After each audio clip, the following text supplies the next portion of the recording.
किसान भाइयों नमस्कार। मेरा नाम डॉक्टर देवी प्रसाद शुक्ला है। मैं कृषि विशेषज्ञ के पद पर कार्यरत हूँ। ये मेरा यूट्यूब चैनल हमारे किसान भारत किसान है और इस यूट्यूब चैनल पे मैं बहुत सारे कृषि से संबंधित वीडियो बनाता रहता हूँ, जिससे आप सभी किसान भाई इससे लाभान्वित हों और वीडियो को आप देख करके अपने खेती में जो आप कर रहे हैं उसमें आप अच्छा इम्प्रूवमेंट करिए और कैसे हमें किस खाद का यूज़ करना है, कौन सी फसल उगाना है। तो ऐसे बहुत सारी वीडियो मैं अपलोड करते रहता हूँ।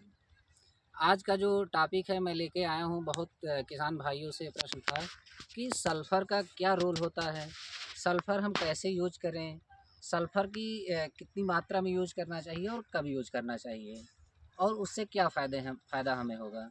तो उसके बारे में आज मैं विस्तृत चर्चा करूँगा।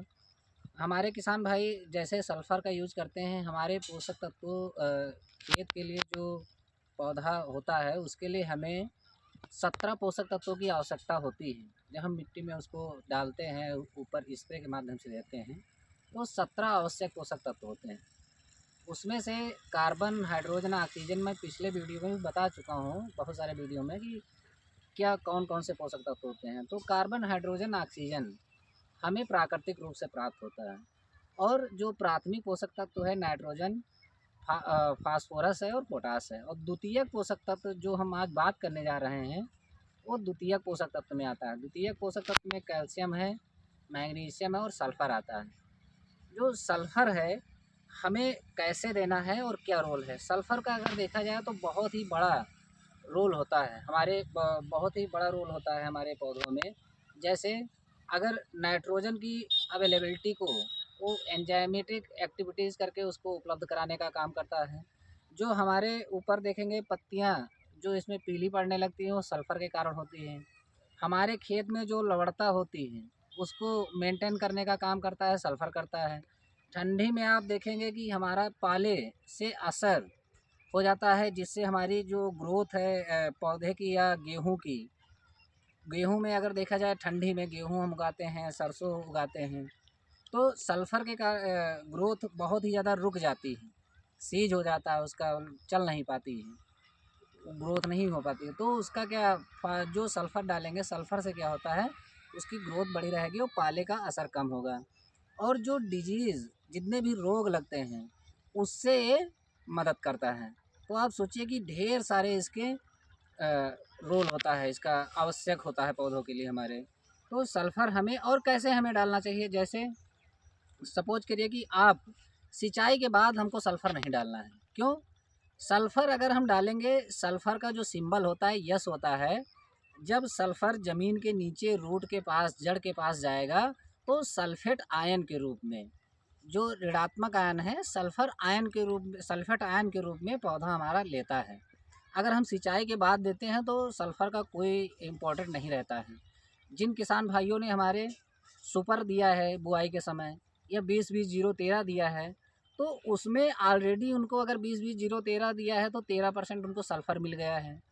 या अगर सुपर किसी ने दिया है, ग्रो प्लस एक कोरोमंडल का प्रोडक्ट आता है, तो ग्रो प्लस में 11% उनको सल्फ़र मिल गया है।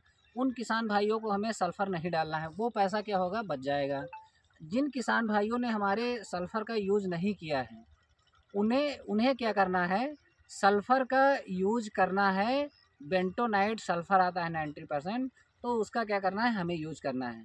कितने किलोग्राम यूज़ करना है, 8 से 10 किलोग्राम हमें। सिंचाई से अगर बुआई के समय आप यूज़ किए तो ठीक है, अगर आप भूल गए, नहीं डाल पाए हैं, तो हमें सल्फ़र गेहूँ की सिंचाई से, पहली सिंचाई से पहले हमें क्या करना है, सल्फ़र का यूज़ करना है।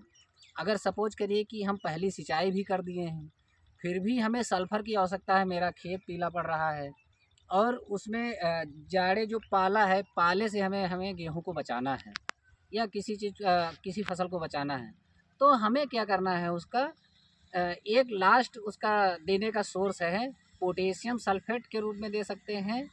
उसमें भी सल्फ़र होता है। वो क्या करना है, 8 से 10 ग्राम पर लीटर के हिसाब से उसका स्प्रे करेंगे तो सल्फ़र की उसमें मात्रा होती है वो भी प्राप्त हो जाएगा।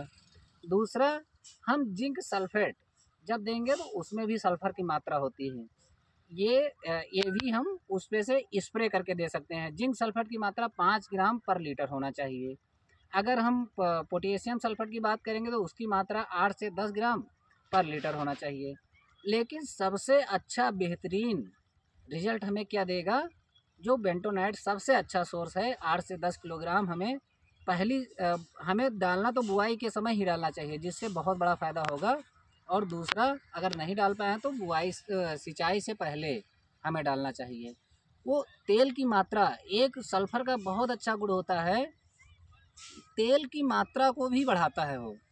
तो हमारे जितने भी जैसे सरसों है या तेल वाली मूंगफली, कोई भी सरसों की फसल मतलब कि तेल वाली फसल होगी, उसमें सल्फ़र बहुत ही तेल की मात्रा में बढ़ाने में मदद करता है। तो ये सब बहुत सारे इसके रोल हैं। आप सभी किसान भाई बुआई के समय सल्फ़र ज़रूर डालिए, और गेहूं में भी ज़्यादातर आप बुआई के समय या सिंचाई के पहले डाल दीजिए, जिससे आप जाड़े में जो पाला है गिरता है उससे भी बचा सकते हैं, और हमारी फसल अच्छी ग्रोथ होगी, आपकी बने रहेगी। आप सभी किसान भाई ऐसे ही हमारे यूट्यूब चैनल को देखते रहिए। बहुत बहुत धन्यवाद।